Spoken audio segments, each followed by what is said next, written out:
Mr. Omoyele Sowore, thank you very much for your time to African Australia. Thank you. Welcome to Australia. Thank you. How's things been since you've arrived? Great. All right. Can you please introduce yourself to our audiences? Yes, my name is Omoyele Sowore. Up until now, up until a few months ago, I used to be the publisher of Sahara Reporters Media Group based out of New York, and now I'm a presidential candidate for the African Action Congress Party in Nigeria's forthcoming election. Okay. Now, let me start with a simple question about the situation in Nigeria. What's wrong and what's right with Nigeria today? Probably everything is absolutely wrong. And I can hardly tell you if there's anything right with Nigeria today. Everything is wrong with Nigeria. Everything is wrong with the leadership. Everything is wrong with our economy.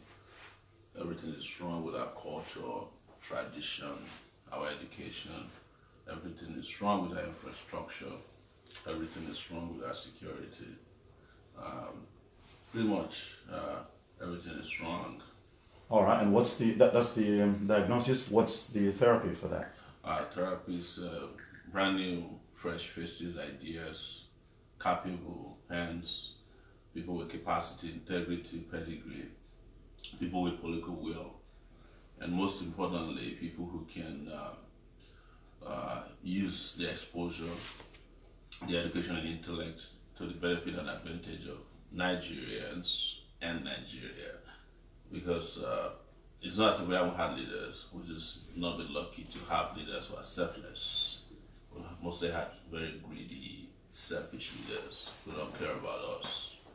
Now, you say everything is wrong about Nigeria. Isn't that too pessimistic? There must be something right, something that's working. Not that I know of. Not that I know of. The economy in Nigeria is probably the biggest economy in Africa right now. On paper, yes. But that doesn't make it right. Okay.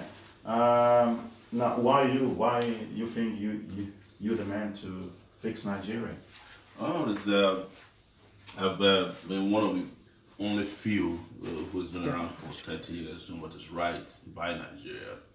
Had a history of fighting for democracy in the country, fighting to stamp out corruption, throwing myself on the front lines when necessary to make the country great, and I have a lot to show for it, including injuries, including injustices, long periods of suppression, expulsion from university, in some cases detention 8 different times, and at some point exile. So, and I've just been around long enough to know the problems, and have studied the problems, and have tried my hands on solutions on my own that worked. And I just imagine if I have a chance to lead the country, what I can do so quick, so fast, to offer the best services, the right kind of leadership to turn Nigeria around. And there's no question about the fact that nobody has challenged these qualities that I'm telling you about, either openly or privately. And they've only said that they don't think we have enough money because we haven't stolen enough. We don't have enough experience because we don't have experience looting or killing or destroying the country. But everything else is pointing in the right direction, and I'm glad that I have the privilege to enjoy the support of our people at this time to say, look, you know, you're one of the best if you're not the best, if not the best, to right all the wrongs. Now, you mentioned yourself about experience. People would say, well, you do need some level of experience before you can pretend to lead one of the biggest economies in Africa and a nation with so many people, more than 100 million. So what do you respond to that? Oh, I respond to that by telling them that I didn't see Nelson Mandela have any of such kind of experience that they mentioned. I didn't see Barack Obama have an extensive experience governing any country. In fact, the people that have experience are people who once governed a country, and we have tried 2 of them, former head of state, Olusegun Obasanjo and Buhari, and they've been disastrous, shows to you that that's not the kind of experience we need. We need people with political will, people that have pedigree, people who are brave and courageous, people who have capacity and character to lead Nigeria. Those are the kind of experiences we need, and I have a lot of that. Now, more than 50 years after independence, African nations still have old men clinging to power. Yes. What do you think is the problem? The problem is with complacency. I think a lot of Africans are too complacent. They are the ones who accept this nonsense. And the moment you allow an African big man to occupy your political space and you don't challenge them to remind them of the need to leave, then you're responsible for how long they live around and how much of a burden they are to you. So I blame the people, honestly. I blame the people of Cameroon today for allowing the poor Biya, a dinosaur, to continue to remain as their president after how many years? I used to feel the same way about the people of the Gambia until they rose and drove away Yahya Jammeh. I was part of the people who challenged Mugabe.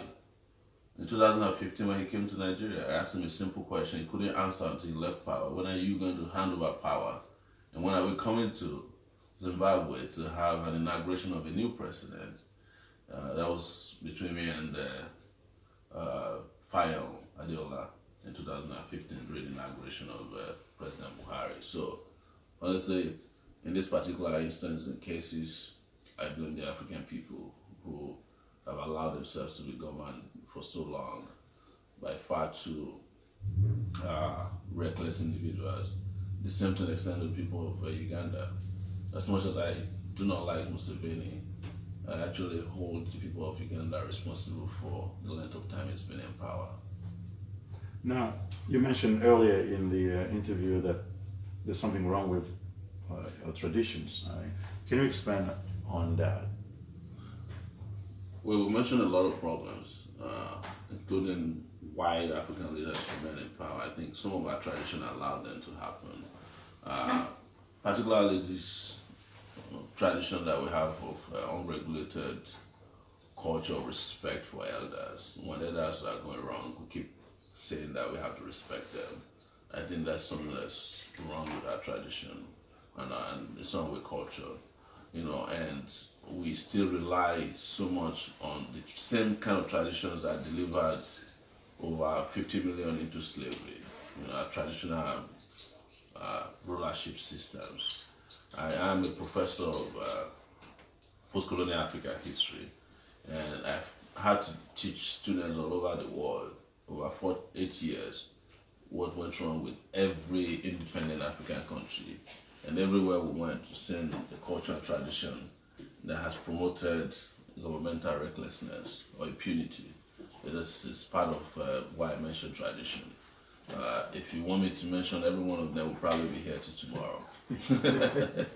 That's all right. Well, the reason I asked that because I think there is a problem with the mindset in Africa that is not only allowing corrupt leaders and very old leaders to stay in power. What is the cure for that? How do we change the mindset, the dynamics, the political, social, cultural dynamics to bring about new leaders that will be better for the continent, and in the case of Nigeria as well? Well, I think my best answer to it is for Nigeria to get it right. Because Nigeria then can lead that kind of renaissance or resistance against this kind of corrupt leadership on the continent. The mindset of an average African that allows terrible rulers to continue in office is the fact that over time, these leaders set out to oppress them. They take everything away from them, their dignity, they take away their food, take away their education. And the moment you can capture people's stomachs, you can capture their education system in such a way that you can spread ignorance, it's difficult for you to have people who can resist you, right?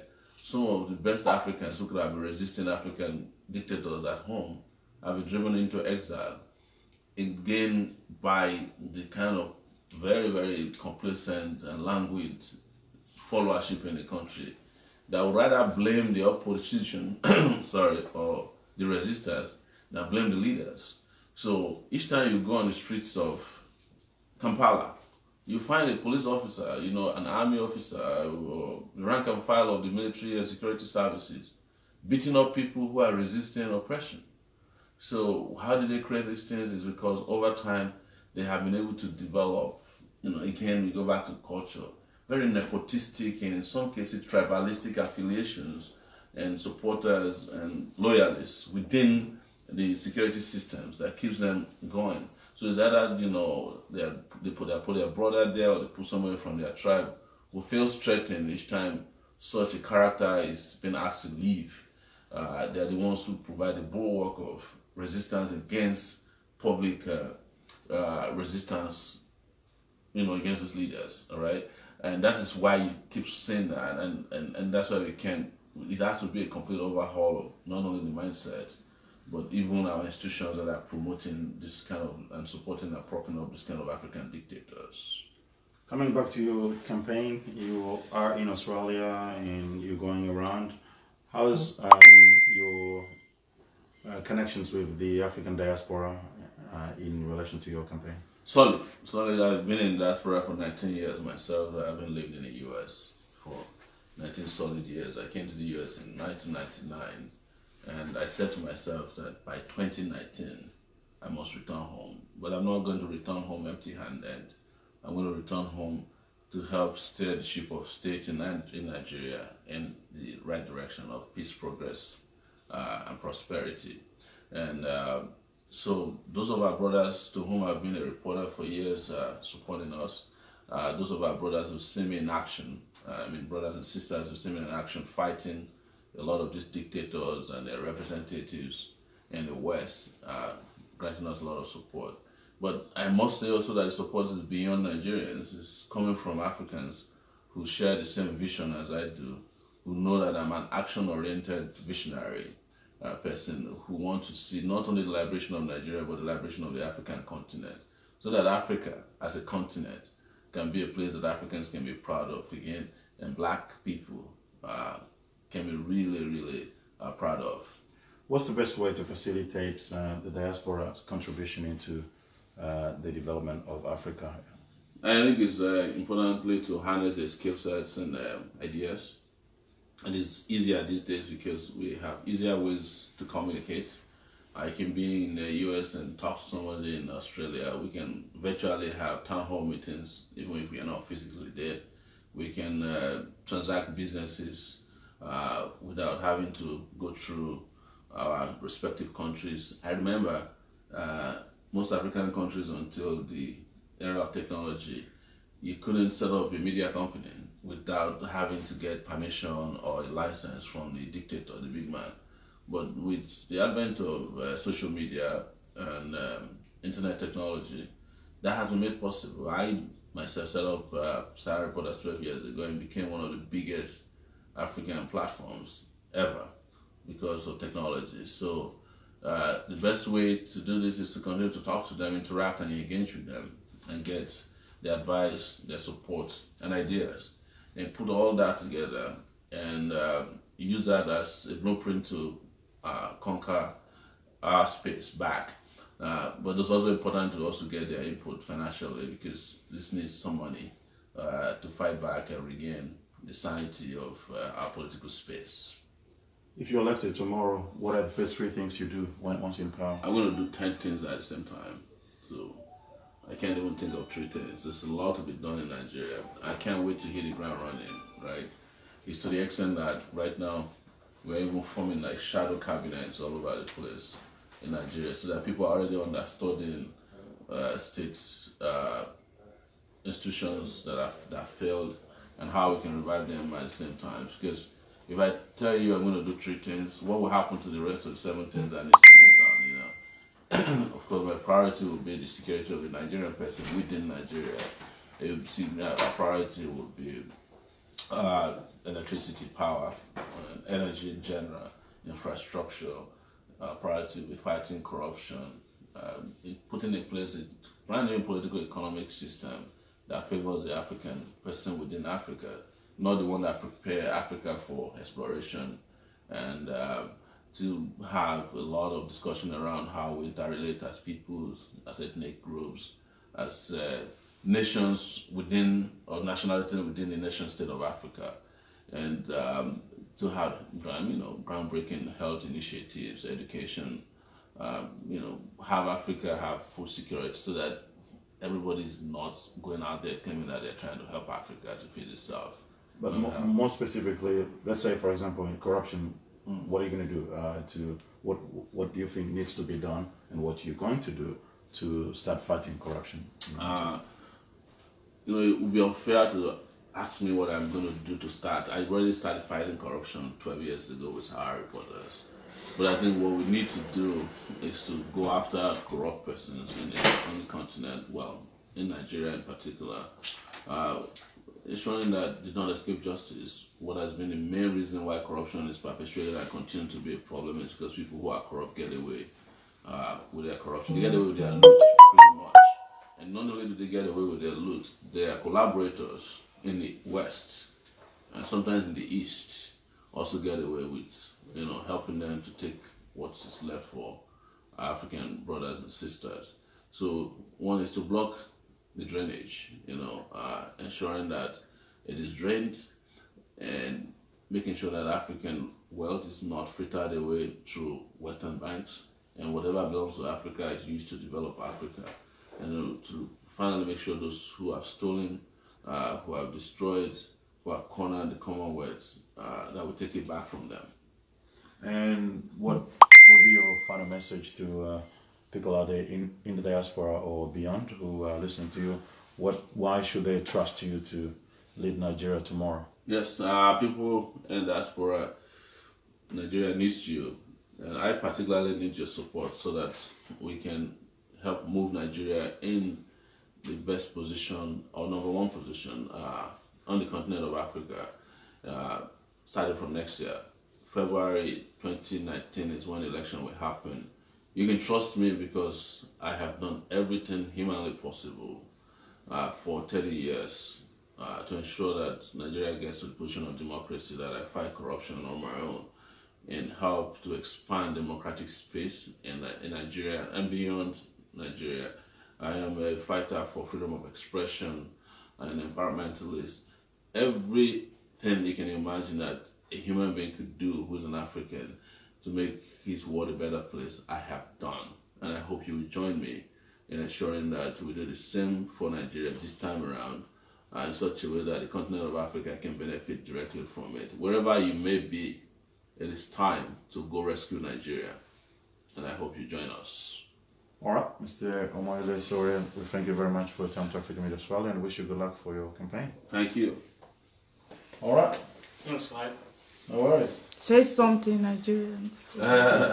Take it back. Take it back. Take it back. It's action. Fight. Right. Nigeria, wake up from your PTSD. Wake up. Vote the right people. Don't recycle junks. AAC. Take it back. AAC. Take it back.